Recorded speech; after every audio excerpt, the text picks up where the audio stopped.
Introducing the new Outdoor Vital CS40 backpack, an ultralighter's dream made out of 100% recyclable fabric.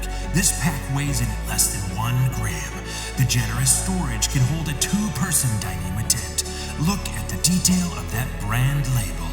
Marvelous. The shoulder straps are completely adjustable, and picking up trail trash is a breeze. And this backpack has a carry load of 2 pounds, all in, so you ultralight gram weenies can finally rejoice. Whoa, whoa, whoa, whoa, whoa. Stop tape.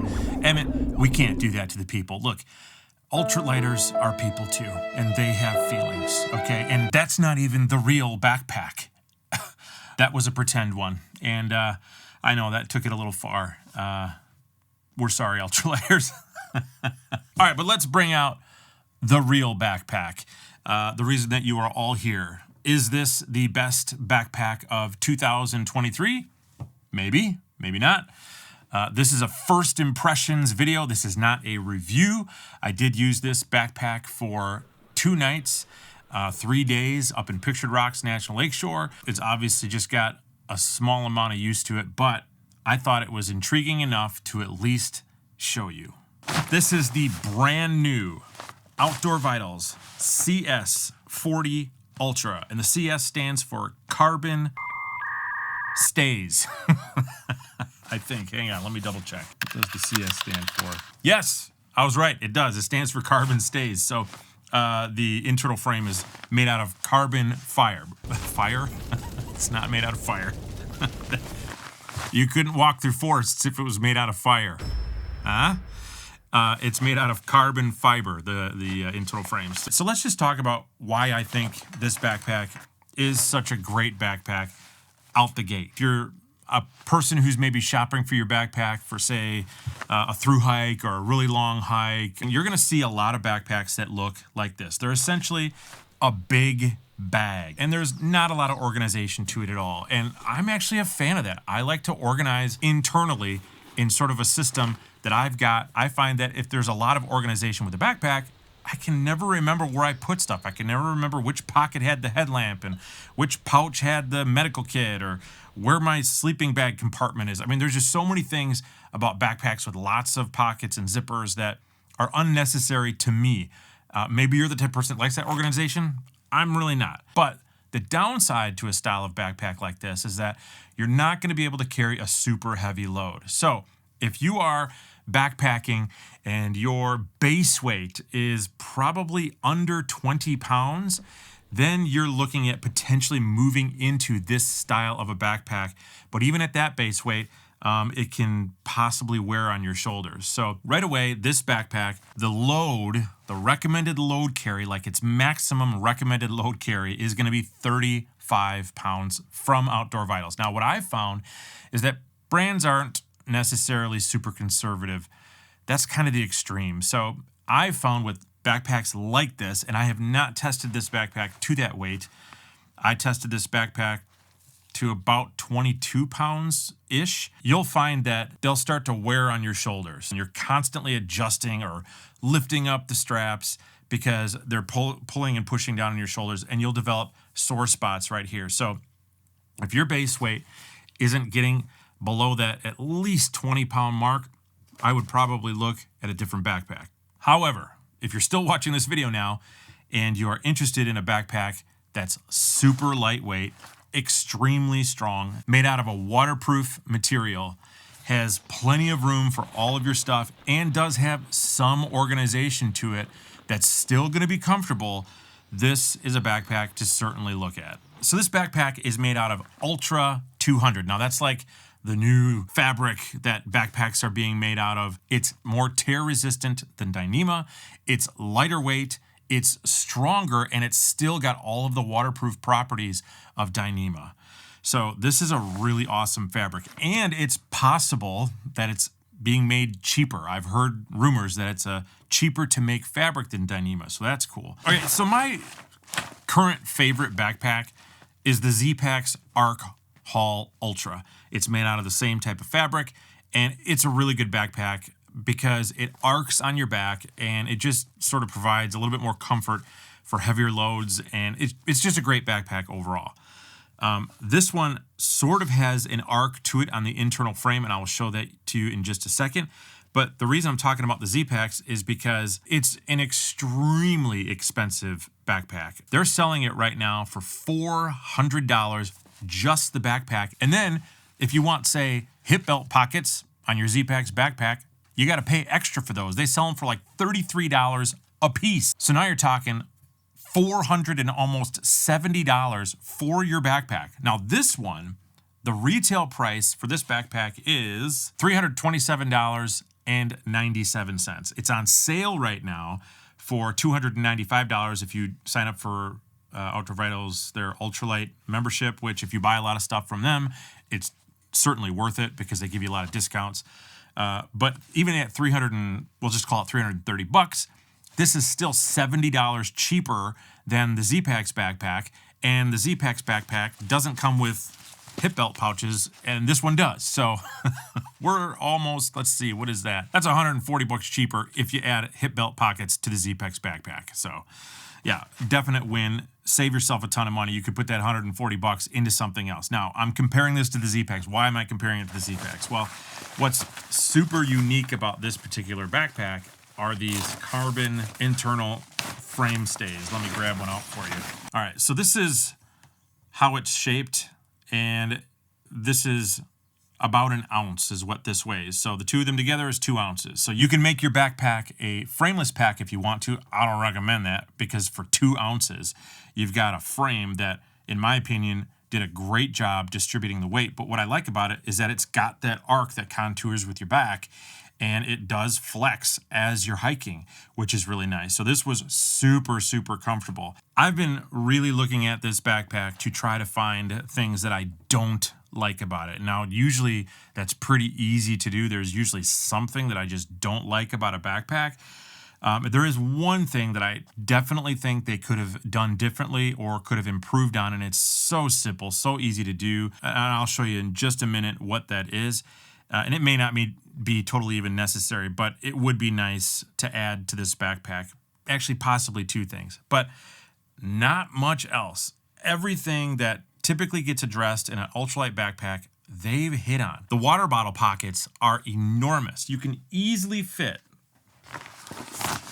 2 1-liter bottles in a single pocket. So that means that if you wanted to buy those 1.5-liter bottles instead of these 1-liter bottles, you could do that. I also found that getting water bottles out of the side pocket as I was wearing the backpack, it's never easy to do, but it was possible in this backpack.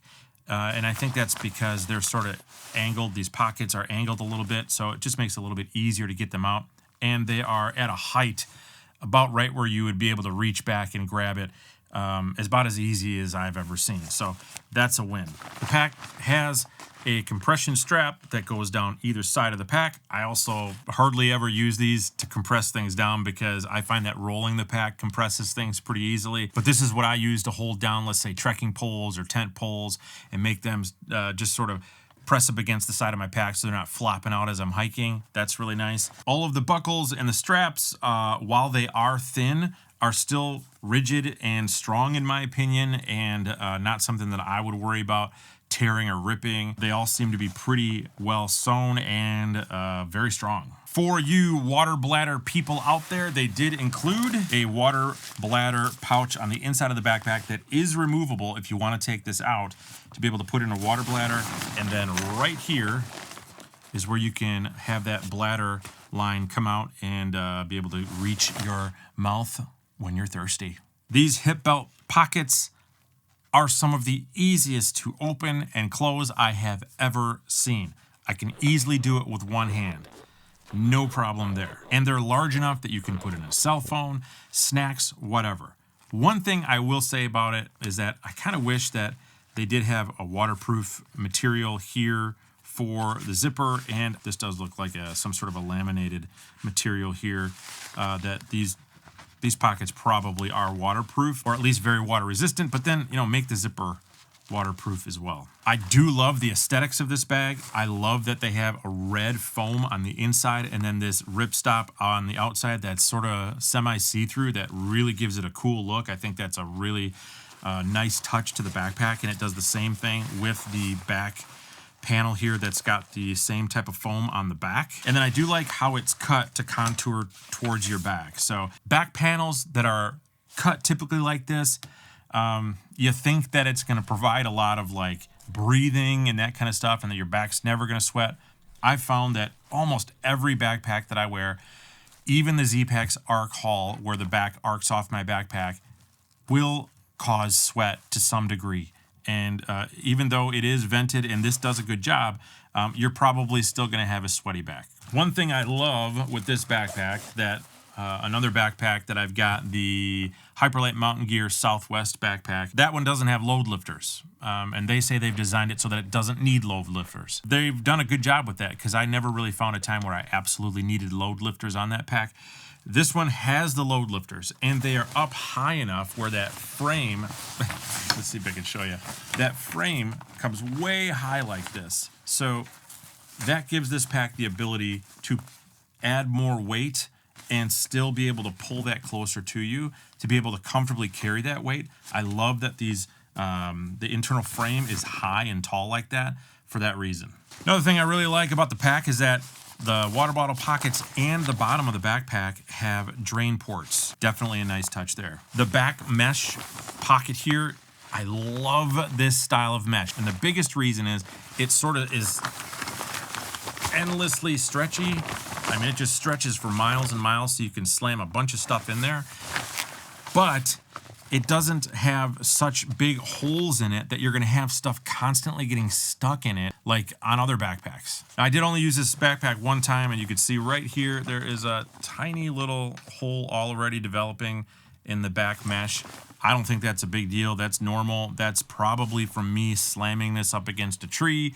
I'm not the nicest to my backpacks. I don't typically baby them. That's typical of mesh like this where you're going to start to see that, but that is something to consider. You've got loops here and here if you're going to be carrying your trekking poles on the outside of your pack, or let's say an ice axe or something like that, and you don't want to put it inside of your side pockets. You also have small loops down here if you want to be able to attach some extra cordage to, let's say, attach something underneath your pack like a chair or a tent or something like that. I love how wide the hip belt is, and that makes it really comfortable around your hips.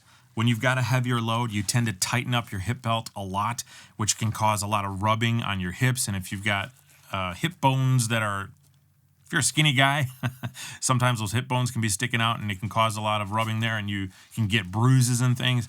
I like that these are wide because I think that that would help with that. The hip belt itself, now this is I think this is the medium hip belt that they gave me. Let's see. Yeah, this is the medium one. I've got a 33-inch waist, but I do have a little bit of a gut. And this one did work, but even for me, it was a little bit short. So if you're about my size, I'm 6'2", about 210 pounds, you will want to get the large hip belt. So just keep that in mind. But it was really easy to snap and very easy to adjust. I like that it's only got one strap, and that the strap is sort of widening, so it does sort of micro adjust to both. I think the ones that have the double straps on them, like on the Z-Packs Arc Haul, is a little gimmicky. It's just, in my opinion, just extra finicky when you're trying to throw your pack on and off to have to constantly try to adjust those things. So, yeah, I like this, just having the one strap. Okay, a couple things about this pack if I was being super nitpicky, and these are really nitpicky. I do wish that, and I wish other backpacking manufacturers did this as well. There are some that do it, but a lot don't. I wish there was just straps that were always on the bottom of the pack in case you wanted to attach something to the bottom of your pack. I don't want to have to go out and buy extra cordage or shock cord to do that. So that would be nice to include. And then this top strap, while it is long enough to attach a bear canister to the top if you want to, it is borderline long enough. Now, this bear canister that I've got here, this is the Bear Vault 450. This is pretty standard size bear can that a lot of people will carry. It fits, but it's close. So you got to be careful what you're sticking inside of the backpack. And I do understand when you've got a bear canister that your food's not going to be inside of the pack. It's going to be in the bear canister. So that's going to remove a lot of room. So you should be able to have extra room, but just keep that in mind. It is a little short. However, if you did want to put your bear canister inside of your pack, it will easily fit inside of the pack. So this backpack is made for the ultralight hiker. Currently, it only comes in a 40-liter pack. And what I believe is that is just the internal compartment, and that the outside pockets are going to be adding extra liters to the pack. So keep that in mind, because I found that it was totally sufficient to be able to put, even though it was a lightweight sort of summer load that I brought, it was an 11-pound load plus my camera gear, which was probably about another 6 or 7 pounds, and then food and water and that kind of thing on top of it. But yeah, we fit it in here just fine and didn't have any bit of a problem whatsoever. If you want to see that complete loadout, I'll link a video right here from that trip. Now this backpack comes in at 27 ounces for the medium size backpack. And if you take out those carbon stays, you can get it down to 25 ounces. And I think if you do that, you're just hurting yourself, because those carbon stays make such a big difference in this pack. 2 ounces is really not that big of a deal. This backpack is meant for a lightweight load. Backpacks like this are going to come only with limited features that you're not going to be able to get a ton of stuff on them, because they're really appealing to the ultralight crowd. But for what you get, you're really getting a lot of stuff. I can't recommend this backpack enough. I think it's priced right. I think it's very comfortable to wear. I think it looks great, and it's got all of the features that I look for in a backpack. So is this the best new backpack of 2023? Possibly. It's definitely ranking up there on my list for sure of new backpacks that I've seen this year. And I think this is one that if you are looking for backpacks, you should definitely consider. All right, if you like this video, make sure you hit that like button. Also subscribe for more. Make sure you hit the bell notification so I can send you a video every time it's released. And I will see you on the next one.